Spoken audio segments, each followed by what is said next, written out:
요셉 너무나 잘 아시죠? 제가 요셉에 대해서만 설교한 것도 한 두세 개 되는 것 같아요. 두세 번. 근데 저뿐만이 아니라 우리 사역자분들이 최소한 한 번 이상씩은 다 요셉에 대해서 설교를 하셨습니다. 근데 왜 또 요셉인가? 그만큼 요셉이라는 인물이요, 우리가 알아가면 알아갈수록 대단한 인물이고 어찌 보면 우리가 닮아가야 될 인물이기 때문에 이 요셉에 대해서 다시 한번 짚고 넘어가고자 합니다. 그리고 제가 이 말씀을 준비하게 된 게요, 제가 저번 주에 이제 이유민 간사님 설교를 들으면서 제 마음 가운데 요셉에 대해서 한 번 더 우리가 기억하고 넘어갈 필요가 있겠다라는 생각이 들었습니다. 저번 주 이유민 간사님 설교가 뭔지 기억하시나요? 그거 말고요. 금요일날 여기 소품을 놓고 가셨네요. 이거 기억 안 나세요? 요거 기억 안 나세요? 이 믿음의 시험에 대해서 말씀을 하셨죠. 이 믿음의 시험 가운데에서 그것을 이제 이겨낸 사람들은 많이 이겨내고 어찌 보면 그 크기가 커지면 커질수록 요 따라오는 축복도 뭐라는 거였어요? 커진다. 근데 오늘 본문이 어찌 보면 그 케이스로서 딱 맞지 않을까. 왜냐하면 아브라함 같은 경우도 많은 축복을 받았지만 아브라함 때 어찌 보면 그 많은 축복을 누렸다고 할 수는 없습니다. 그렇죠? 근데 그 자손의 자손인 이 요셉이 어찌 보면 그 축복의 시발점이었다고 저는 생각을 해요. 왜냐? 지금 오늘 본문에서 보면 뭐라고 얘기합니까? 바로랑요. 바로가 누구냐? 여러분들이 알기 편하게 이야기한다면 이집트 있잖아요. 이집트의 왕입니다. 당시 이집트가 얼마나 크고 강대했냐면 뭐 웬만한 나라에서 감히 넘볼 수 없는 그런 강대국의 왕이 바로 왕이거든요. 근데 이 바로 왕과 그 나라를 다스리는 신하들이 요셉을 바라보고 뭐라고 했다는 겁니까? 요셉이 한 일에 대해서 좋게 여겼다라고, 모두가 그곳에 있는 사람들이 좋게 여겼다라고 이야기하고 있습니다. 근데 한 가지 팁을 말씀드리면 이 요셉이 지금 바로 앞에 서 있을 때 그의 신분이 뭐였는지 아십니까? 그의 신분은 죄수였습니다. 죄수. 그러니까 우리 지금 이 시대로 본다면 교도소에 갇혀있던 죄수가 대통령 앞에 가서 대통령들이 그를 향하여서 저 사람은 정말 대단한 사람이다 라고 인정받고 있는 모습입니다. 말이 되나요? 근데 더 안 되는 얘기를 해드릴까요? 오늘 본문에 보면 어떻게 되느냐, 그 말도 안 되는 이 죄수의 신분인 이 요셉이요, 그 큼지막한 땅, 그 강력한 이집트의 총리가 되는 거예요.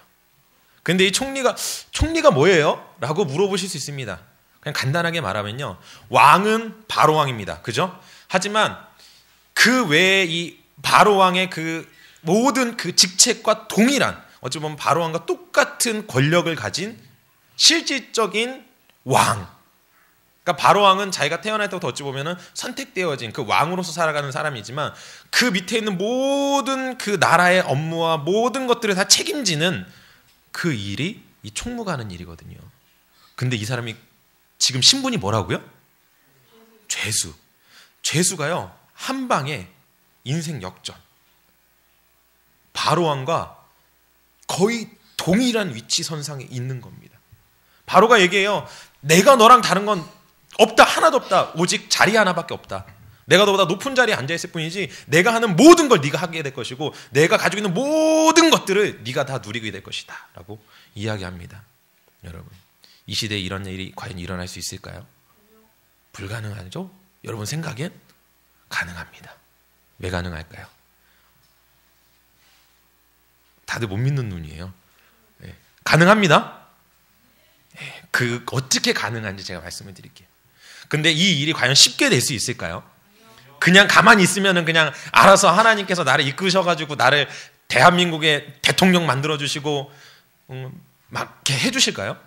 아니다라는 거예요. 이유민 간사님이 저번 주에 얘기했던 것과 같이 분명한 건 요셉도 믿음의 시험을 거쳐갑니다. 그리고 그 믿음의 시험을 거쳐갔을 때 그가 이렇게 바로 설 수 있었고요. 또한 그 믿음의 시험이 어느 정도냐에 따라서 또한 그 성장 속도가 저는 다르다고 생각을 해요. 이 요셉은요, 여러분들이 상상할 수 없는 시험에 당합니다. 성경을 한번 보길 원하는데요, 같은 창세기입니다. 창세기 37장을 한번 볼게요. 창세기 37장 한 절만 보겠습니다. 28절입니다. 창세기 37장 28절.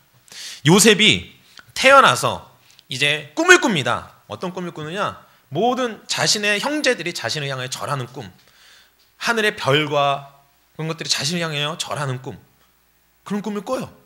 그런 이후에 이 요셉이 경험하게 되는 첫 번째 시련, 28절에 뭐라고 있습니까? 우리 함께 읽도록 하겠습니다.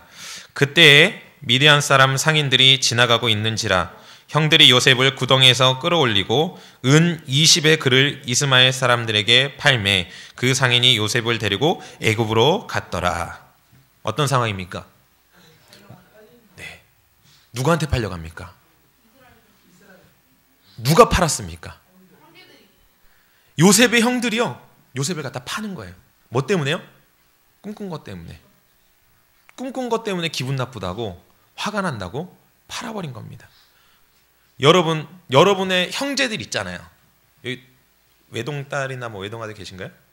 제가 알기로는 없는 걸로 알고 있는데. 아, 있나요? 제가 알기로는 없습니다. 혹시 내 형제나 내 동생이 내가 무슨 말을 했는데 기분 나쁘다고 나를 솔직히 팔기는 어렵고 경찰서에 신고를 했어요. 그럼 어떠시겠습니까? 기분 행복하겠죠? 기쁨이 넘치겠죠? 아닙니다. 근데 누군가에 신고한 것도 아니고요. 심지어 자기를 그냥 은 20냥에 팔아넘긴 이 사건. 어찌 보면 요셉이 아버지를 통하여서 많은 사랑을 받아왔기 때문에 어려움 없이 자랐던 요셉에게 있어서는 가장 극심할 정도까지 떨어지는 시련이었을 것입니다. 어찌 보면 정말 죽고 싶은 마음도 들었을 것 같아요. 왜요?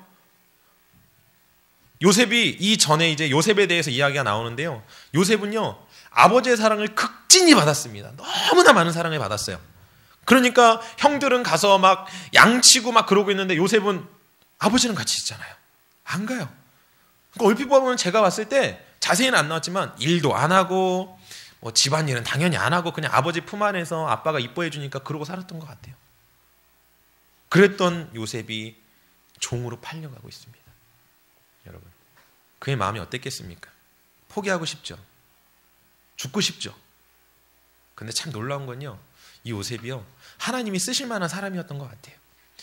그 팔려간 그곳에서 또 어떻게 운이 좋다고 해야 될지 뭐 나쁘다고 해야 될지 모르겠지만 그때 이제 보디발이라고 하는 이 이집트에서 그래도 알아주는 장군의 집으로 팔려가게 되는 거예요. 거기서 종살이를 하는데 요셉이 너무나 일을 잘하는 겁니다. 그러니까 극심할 정도로 떨어졌던 자신의 그러한 자아상 그리고 그런 시련을 어떻게 해서든지 이겨나가는 요셉의 모습을 볼 수 있다는 것이죠. 그것을 이겨낸 요셉이 이제 어느 정도 그곳에서 마음을 잡습니다. 그리고 그곳에서 열심히 일해요. 그래서 그 보디발의 집 안에서 종들 가운데에서 모든 것들을 또한 관리할 수 있는 자리까지 성장합니다. 근데 이게 웬일입니까? 두 번째 시련이 시작됩니다. 성경을 또 볼까요? 39절입니다. 39절. 39장 20절입니다. 아니요 20절 보겠습니다. 예, 39장 20절. 다 찾으셨나요? 이건 제가 봉독해 드리겠습니다. 이에 요셉의 주인이 그를 잡아 옥에 가두니 그 옥은 왕의 죄수를 가두는 곳이었더라. 요셉이 옥에 갇혔으나. 여러분, 요셉이 왜 옥에 갇혔습니까? 그렇게 잘했습니다. 주인에게 인정도 받았습니다. 왜 옥에 갇혔을까요?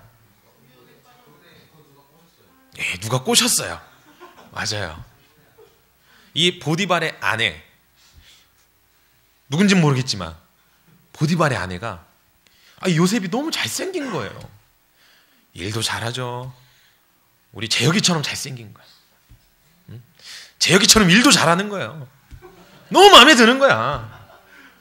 그러니까 살살살살 꼬시는 거죠. 뭐라고 꼬시는 거예요? 19금이니까 우리 학생들 써서 안 됩니다. 하여간 꼬시는 거예요. 예?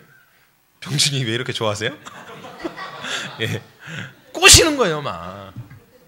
여러분, 근데 생각해 보세요. 그 큰 이집트에서도 잘 나가는 장군입니다. 아내가 이뻤을까요? 못생겼었을까요? 못생겼을까요? 이쁘죠. 이뻐. 네. 엄청 이뻤을 것 같아요. 나오진 않았지만. 그렇게 아립답고 이쁘고 또 자기 집의 주인의 안사람이잖아요. 잘만 어떻게 이렇게 있으면 자기의 삶이 편해질 수 있는 그런 상황 가운데 있어요. 하지만 요셉은 어찌 내가 하나님 앞에 범죄할 수가 있습니까? 라고 하면서 어떻게 하나요? 그 자리를 떠납니다. 그러니까 여기서 한 가지, 오늘 본문과는 좀 상관없지만 우리 친구들 많이 있으니까 말씀드릴게요. 특히 장가 안 가신 우리 총각, 우리 청년분들도 잘 들으셔야 돼요. 이 여자들과 있는 거 조심하십시오. 예. 안 되면 피하셔야 됩니다. 절대 대적하시면 안 돼요. 무조건 피하셔야 돼요. 뭔 얘기인지는 19금이라 말씀 못 드립니다. 예. 하여간 여자 문제, 이성 문제에 있어서 조심하라는 거예요. 이성 문제에 있어서 한창 이제 그런 것들이 신경 쓰일 나이 때, 우리 이제 학생들 같은 경우는 그런 나이 때인데, 이 은혜 받았다고 둘이서 기도한다고 잊지 마십시오. 남자고 기도하십시오. 남자는 남자, 여자는 여자. 왜냐하면 사단이 틈타요. 절대 이길 수 없습니다. 요셉도 하나님 앞에 감동되는 사람이었고 하나님의 말씀 가운데에서 그 자신의 모든 것들을 잘 관리하던 사람이거든요. 그럼 하나님의 이름으로 견디면 되지 왜 그걸 도망가라고 이야기할 수 있지만 힘들다라는 거예요. 이러한 요셉마저도 도망쳤는데 여러분들이 용가리 통뼈가 아니고서 피하십시오. 그 자리를. 이거는 말씀하고는, 제 오늘 말씀하고는 좀 상관은 없습니다. 하여간 갑자기 생각이 나서 이성관계에 있어서 조심하시라는 거, 이것만 기억하지 마시고요. 여러분 그렇게 꼬시는 거예요. 근데 그걸 피했어요. 근데 피해놨더니 이 보디발의 아내가 자존심이 너무 상하는 거죠. 그러니까 이제 모함을 하는 거예요. 야! 막 종들을 다 부릅니다. 종들을 다 불러서 뭐라고 이야기하나요? 야! 저 종이 나를 겁탈하려고 했다. 겁탈하려고 했다. 그러면서 보디발을 불러갖고 따지는 거예요. 당신이 데리고 온 이 종이 지금 나를 겁탈하려고 했어요. 어떻게 할 거냐? 그러니까 보디발은 그냥 묻지도 따지지도 않고 그냥 바로 감옥에 집어넣습니다. 두 번째 시련이에요. 여러분 좀 살만해졌어요. 이제 좀 뭔가 견딜만해졌습니다. 내가 하나님 안에서 내가 지금 너무나 힘들고 어려운 과정 가운데 이제 좀 하나님이 나에게 주시는 축복을 경험하는 것처럼 느껴지는 그 순간에, 그 찰나에 또다시 그가 시련을 경험합니다. 감옥에 갇히게 되는 시련. 얼마나 억울했을까요? 자신은 한 거 하나도 없는데 뭐라도 해보고 잡혀갔으면, 억울하지도 않은데 아무것도 못 해봤거든요. 그냥 잡혀간 거예요. 하지만 본문에 보면은요, 이 요셉이요 그 일에 대하여서 어떠한 그 주인에게 이야기를 하거나 어떠한 주인에게 아무 얘기도 하지 않습니다. 그냥 끌려가요. 제가 이 말씀을 보면서 어떤 마음이 들었냐면, 요셉이 얼마나 댐댐이가 바른 사람인가라는 생각이 들었어요. 물론 그 아내가 잘못한 건 사실입니다. 하지만 요셉이 만약에 그것에 대하여서 강력하게 아니라고 이야기하고 했다면 과연 보디발이 누구 말을 믿었을까요? 아내 말을 믿었을까요? 아내 말을 믿는다고 하여도요 아마 그 가정 가운데 엄청난 불화가 일어났을 거예요. 하지만 요셉은 침묵합니다. 어찌 보면 요셉은 자신이 피해를 당하고 있으면서 자신이 모함을 당하지만 그럼에도 불구하고 자신이 섬겼던 그 주인의 집을 끝까지 지키는 모습을 볼 수 있다는 거예요. 여러분 얼마나 대단한 요셉입니까? 자신이 지금 죽을 수밖에 없고 어찌 보면 그런 고통을 당하고 있음에도 불구하고 끝까지 자신의 주인을 지켜주었던 요셉. 참 대단하죠. 이러한 시련을 경험하던 요셉. 참 요셉이요 정말 끈기 있는 사람인 것 같아요. 그렇게 죄수 생활을 하면서도 그곳 가운데에서도 어떻게 합니까? 인정을 받아요. 그곳 가운데서도 이제 죄수의 모든 업무 처리를 도와주는 그 일을 담당하는 사람이 됩니다. 여러분 그렇게 해서 이제 좀 죄수 생활도 이제 익숙해질라 하는데 또 희망이 무너지는 일이 생겨나요. 어떤 희망이냐? 40장입니다. 23절에 보면은요. 40장 23절에 보면 이제 제가 읽어드릴게요. 술 맡은 관원장이 요셉을 기억하지 못하고 그를 잊었더라. 이게 무슨 얘기냐면 이 관원장 둘이 와서 자신이 꿈을 꿨는데 해석 이제 풀어달라고 합니다. 그래서 요셉이 풀어줘요. 근데 그 중에 이 술 맡은 관원장 당신의 지위가 복직될 것입니다. 이제 이 감옥에 있는 것이 아니라 이제 다시 그 오해나 그런 것들이 다 해결되어져서 당신은 복직할 수 있을 것입니다라고 이야기합니다. 그러면서 요셉이 부탁을 한 가지예요. 당신이 복직되었을 때 나의 이 억울함을 기억하셔서 나를 이곳에서 좀 나갈 수 있게 도와주십시오. 그런데요, 이 술맡은 간원장이요 너무나 기뻤나 봐요. 왜냐하면 감옥에 있다가 자신의 그러한 관직이나 모든 것들이 회복되었으니까 얼마나 기쁘겠어요. 그 기쁜 나머지 요셉에 대하여서 기억하지 못합니다. 요셉은 얼마나 기다렸겠습니까? 그 기다림의 시간이 얼만큼인지 아십니까? 그렇죠. 2년입니다. 2년이라는 시간을 기다려요. 그 시간 동안 그들은 얼마나 요셉은 또한 기다리고 애타고 빨리 내가, 왜냐하면 그곳에서 자리를 잡았다고 하여서 그곳에서 잘하고 있다고 해서 감옥이라는 곳이 얼마나 힘들고 어려운 곳이겠습니까? 그러한 고통 가운데 있는 요셉, 이러한 요셉에게 이제 마지막, 어찌 보면 기회일 수도 있고요, 아니면 자신이 죽을 수밖에 없는 상황 가운데 그 기로에 서게 됩니다. 그 기로가 무엇이냐? 바로 바로 왕이 어떠한 꿈을 꿨는데 그 꿈의 해석을 위하여서 요셉을 불러낸 것입니다. 여기서 만약에 요셉이 정확하게 그 꿈을 해석하여 준다면 요셉은 좋게 될 것이지만, 만약 요셉이 그 꿈을 온전히 바로 해석하지 못한다면 어떻게 되겠습니까? 죽음입니다. 여러분에게 만약에 누군가가 네가 지금 이것을 선택했을 때 이것을 성공한다면 사는 것이지만 선택 잘못한다면 죽을 수밖에 없다, 가겠느냐 말겠느냐라는 기로에 서 있다라면 여러분은 무엇을 선택하시겠습니까? 아마 사는 것을 선택하겠죠. 하지만 요셉은 당당히 바로 앞에 나아갑니다.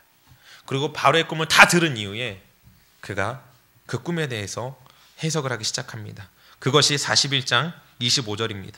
요셉이 바로에게 아뢰되 바로의 꿈은 하나라, 하나님이 그가 하신 일을 바로에게 보이심이니라 라고 이야기를 시작을 합니다. 그러면서 바로가 꿈꾸었던 그 모든 것들을 하나하나 일목요연하게 풀어가면서 이야기를 해주는 것을 볼 수가 있습니다. 여러분, 이것이 어떻게 가능하겠습니까? 이 일이 어떻게 가능할 수 있었겠습니까? 간단합니다. 그는요, 형들에게 팔려간 그 순간부터요, 바로왕 앞에 서는 그 순간까지 단 한순간도 하나님을 놓고 있지 않았습니다. 하나님의 감동 가운데, 하나님과 동행하며 하나님의 말씀 가운데에서, 하나님의 뜻 가운데에서 살아갔던 그 요셉. 그렇기 때문에 그가 어떠한 시련과 어려움과 문제가 있었다 할지라도 극심한 어려움들이요 그에게 문제가 되지 않았던 거예요. 그렇게 그것을 넘어섰던 요셉이요 결국은 어떤 사람이 되었다고요? 어마어마한 큰 나라의 총리 대신이 되었다라는 것입니다. 여러분이 성공하길 원하십니까? 여러분이 강력한 리더자가 되기 원하십니까? 여러분이 이 세상에서 쓰임받는 사람이 되기 원하십니까? 첫 번째 여러분들이 기억하셔야 될 것은 바로 내 안에 살아계신 그분, 바로 하나님이 나와 함께 하심을 기억하시기 바랍니다. 그리고 여러분 가운데 어떠한 어려움이 닥쳐온다 할지라도 그 어려움을 문제로 바라보는 것이 아니라 그 어려움을 이겨낼 수 있다라는 마음으로, 하나님이 나와 함께 하셔서 나에게 지혜 주시고 나에게 능력을 주시는 하나님이다라는 마음으로 담대히 그 문제들을 싸워 나아가십시오. 그때 하나님께서는요 여러분들 가운데 여러분들이 그 극복해 나간 그 모든 어려움과 시련들을 다 넘었을 때는 이 요셉과 같이 여러분을 강력한 리더로 세우실 것입니다. 여러분, 그렇기 때문에 시련이 오는 것을 두려워하지 마십시오. 여러분들에게 이제 나와 하나님 앞에 바로 서 나가기 위하여서 여러 가지 시련들을 경험할 수 있습니다. 문제들을 경험할 수 있습니다. 괜찮습니다. 왜요? 살아계신 하나님이 여러분들의 편이기 때문에, 여러분들을 도와주고 계시기 때문에, 내가 알지 못하는 그 순간에도 주님께서는 여러분들을 계속 도우고 계시다라는 겁니다. 그러면서 여러분이 그 문제를 이겨나가길 원하신다라는 거예요. 그리고 여러분들이 그 시련, 그 시험을 넘어갔을 때 하나님께서 예비해 놓으신 그 놀라운 축복이 여러분들 가운데 있을 줄 믿습니다. 특별히 우리 한미듬교회는 여러분들을 리더로 세우길 원합니다. 여러분들 모두가 리더가 되어서 이 땅을 변화시키고 하나님이 다시 오심을 바라보는 데 있습니다. 그 일을 여러분들이 할 것입니다. 하지만 여러분들을 그냥 쓰시지 않으실 것입니다. 분명한 건 여러분들에게 맞춰서 각자의 그런 문제들과 시험거리들이 여러분들을 가로막을 것입니다. 그럴 때 여러분들은 무엇을 선택하시겠습니까? 그 문제를 바라보시고 할 수 없다라고 뒤돌아서시겠습니까? 아니면 요셉과 같이 하나님을 의지하고 하나님과 동행하며 그 모든 문제 가운데 내가 할 수 있는 최선의 것을 해나아가 결국 궁극적으로 하나님께서 주시는 그 놀라운 축복을 경험하시겠습니까? 이것은 여러분들의 선택입니다. 요셉이 만약에 팔려갔었을 때 그냥 죽고 싶다라는 마음, 아니면 정말 미치겠다라는 마음으로 인하여서 자신의 삶을 포기했다라고 한다면 지금 이 성경책에 요셉의 이름은 기록되어지지 않았을 것입니다. 그리고 보디발의 아내의 유혹 가운데에 그냥 모든 것들을 내려놓고 그 유혹을 넘어갔다라고 한다면, 그 유혹에 응했다라고 한다면 동일하게 요셉이라는 존재는 지금 이 설교 가운데에서 존재하지 않을 것입니다. 여러분, 극심한 어려움, 극심한 고통, 극심한 시련, 여러분들을 하나님께서 크게 쓰시기 위한 축복인 줄 아시기 바랍니다. 여러분, 그렇기 때문에요, 축복을 즐기셨으면 좋을 것 같아요. 축복을 즐기는 건 맞죠. 시련을 즐기셨으면 좋을 것 같아요. 근데 이렇게 생각합니다. 어떻게 시련을 즐길 수 있습니까? 못 즐깁니다. 저보고 즐기라고 해도 어렵습니다. 근데 왜 제가 즐기라고 하느냐? 지금은 어렵지만, 지금 내 모습으로는 어렵지만 여러분들이 하나님 앞에 내려나왔을 때, 내 자신을 하나님 앞에 드릴 때 그것이 감당할 수 있는 일이 되어집니다. 저희가 요즘 새벽마다 욥기서를 함께 나누고 있습니다. 여러분, 욥을 한번 생각해 보십시오. 욥이라는 인물, 하나님 앞에 바로 선자였습니다. 하나님이 인정하는 사람이었습니다. 하지만 극심한 어려움, 고통, 환난을 경험합니다. 그럼에도 그가 끝까지 놓지 않았던 것이 무엇인지 아십니까? 바로 하나님.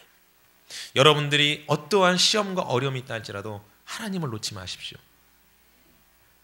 사람을 바라보지 마시고요, 사람을 바라보지 마시고 하나님을 보십시오. 그분 하나님을 잡을 때, 그분 하나님과 동행하려고 할 때, 그분 하나님을 우리가 붙잡고 있을 때 결국은 욥이 그 전보다, 그가 시련을 당하기 전보다 갑절의 은혜를 받은 것과 같이 여러분들 가운데 큰 하나님의 역사를 경험케 되어질 줄로 믿습니다. 그래서요, 우리가 지금 모여있는 특별히 우리 친구들 너무나 기대되지 않으십니까? 우리 어른들, 우리 학생들을 보면 참 기대가 많이 되시죠? 솔직하게 말해서요, 지금은 아무것도 아닌 것 같아요. 우리 친구들 진실입니다. 하지만 이 친구들이 1년이 지나고 2년이 지나고 3년이 지나갔을 때, 5년, 10년이 지나갔을 때 이 친구들이 바로 이 대한민국과 이 열방을 회복하는데 귀하게 쓰임받을 일꾼들입니다. 여러분, 잘 지켜봐 두세요. 이 친구들이 이 세상을 변화시킬 것입니다. 이 친구들로 인하여서 이 땅이 하나님이 오실 수 있는 땅으로 이 친구들이 만들어 놓을 것입니다. 그리고 여러분들도 기대하십시오. 지금 내 모습, 학교에서 공부도 못하고 사람들한테 인정도 못 받는 나, 그게 여러분인 것 같지만 그건 여러분이 아닙니다. 여러분 안에 살아서 역사하시고 움직이시고 함께 하시는 하나님이 바라보시는 시선은요, 여러분들은 바로 이 땅을 변화시키는 하나님의 리더자들입니다. 여러분들 스스로도 그래, 나는 리더자야. 그렇기 때문에 어떠한 시련과 어려움이 있다 할지라도 나는 그 모든 것들을 극복할 수 있다라는 믿음 가지고 나아가 요셉과 같이 크고 놀라운 축복을 경험하시는 우리 친구들 되셨으면 너무나 좋겠습니다. 이 시간 함께 기도하길 원합니다.